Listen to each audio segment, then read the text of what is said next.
I'm Zabe from Next Stop Touring, and I'm going to show you how to stop your Patrol from overheating ever again. What if it doesn't work? Let's do 2 intros, one for if it works and one for if it doesn't. Okay. I'm Zabe from Next Stop Touring, and I'm going to show you how to throw away $300 on intercooler parts. Now, if you've got a Patrol, you know they love to run hot. So hot that they've got a bit of a reputation for cracking heads and melting pistons. Now, these Patrols have 2 ways of staying cool. You've got your radiator up the front here. The other thing you've got is your intercooler. Now, from the factory, these intercoolers are pressed, which means over time, the press joins start to lever open and you see oil and gas spilling out the side. Today we're going to be testing out a solution to this issue. I bought a welded intercooler off eBay for $159. I've also spent another $159 on some stainless steel piping and a 9-inch fan to go under the intercooler and really suck some air to it. As a general rule of thumb, you don't want to exceed 550 degrees Celsius because sustained 600 degrees is where things start getting hairy and metal starts to melt. Now, to see if this welded intercooler and stainless piping is any better, we need to test the original stock factory setup. We're going to drive around town for a bit, a few different speeds and up a few different hills, and record the different temps we get for each condition.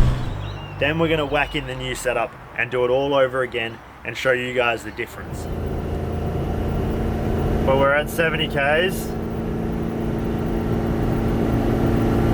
600, almost 4,000 revs. But we're doing the speed limit, 70 k an hour, and she's dropped back down. Alright, 0 to 60.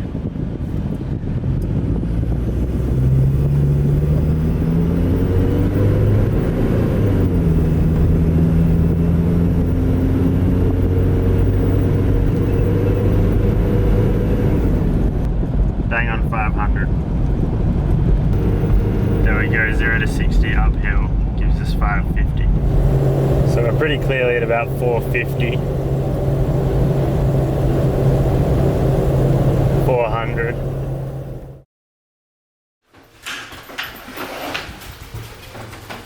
Really? Alloy Works, cooling and radiator specialist. That's our new eBay intercooler. Awesome. So this is a 9-inch fan meant to be mounted under the intercooler for when you're driving through sand or haven't got enough speed to really cool down your intercooler just through airflow.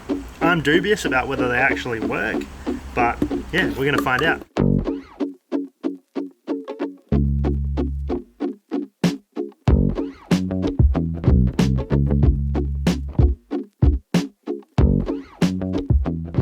What's our least favourite bit of working on the car, Zabe? Clips. Fucking clips. There we go. Next thing we're going to take this sensor off. Just the 4 mounting bolts. Washers on there, isn't there? So 2 bolts here, 2 more bolts at the back, and this intercooler is ready to come out. Go. That side out. And that's the front. Now, just gotta lift this out. Awesome. And there is our old, leaking, covered in oil intercooler. Next up, we're gonna take these rubber bushers and washers out of the old intercooler. Whoops. Lift this up and out. Straight out. Alrighty, so everything's off that and we can get started sticking the new one in.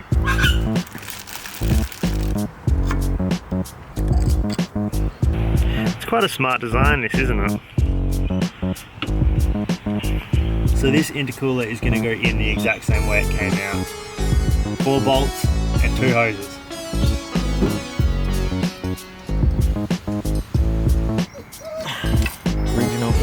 Pipes off. So I think this is how, now it's filthy after I've touched it with my hands, but this is how the piping's supposed to work.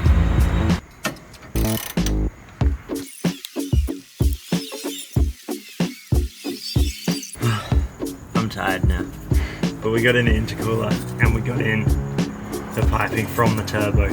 Just a quick tip, install a fan before you've bolted the intercooler in.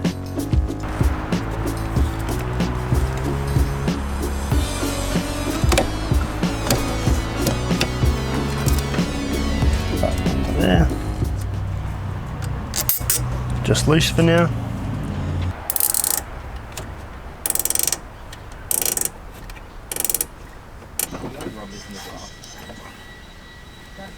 Rightio, look at that. Quite satisfying inside. Come on then. Oh, look how filthy that is. Check that out. I can't tell whether it's more mud or oil. Like look what's caked on the hose clamp. Far out.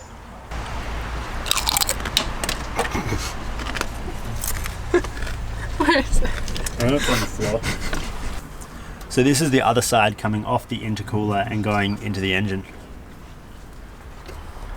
Then we can take it for a spin.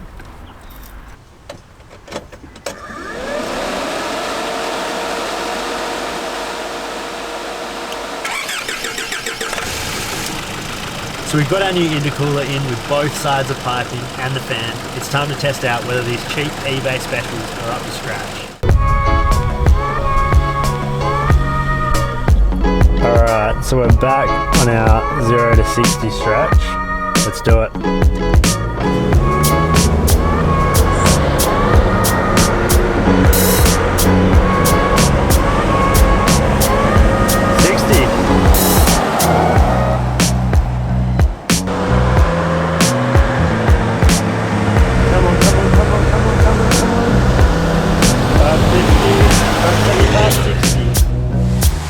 Doing 65 k's up, the boost is solidly on 14. 700.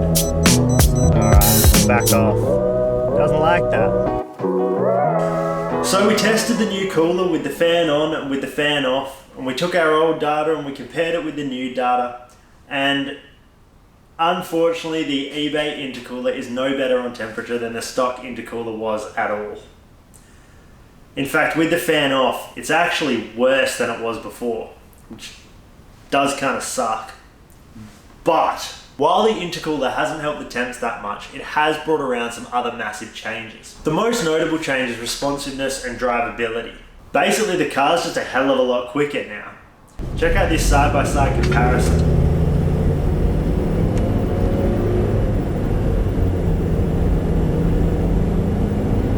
That's 60.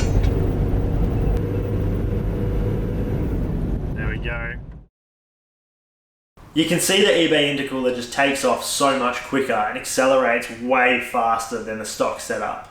The temps do also recover faster with the fan on. Another benefit that I wasn't expecting at all is much better fuel economy. When we've been on trips in the past, we've gotten 16 to 18 litres per 100 k's, fully loaded, which is okay. But recently we went up and back to Exmouth and I worked out we got 12 to 14 litres the whole way. So I can't complain about that at all.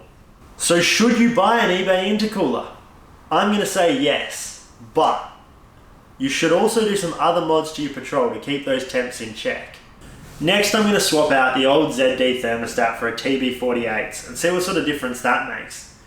In the meantime though, I'm just going to enjoy smoking 1HZ Land Cruisers at the lights. Don't forget to like, don't forget to subscribe. Thanks for watching, guys.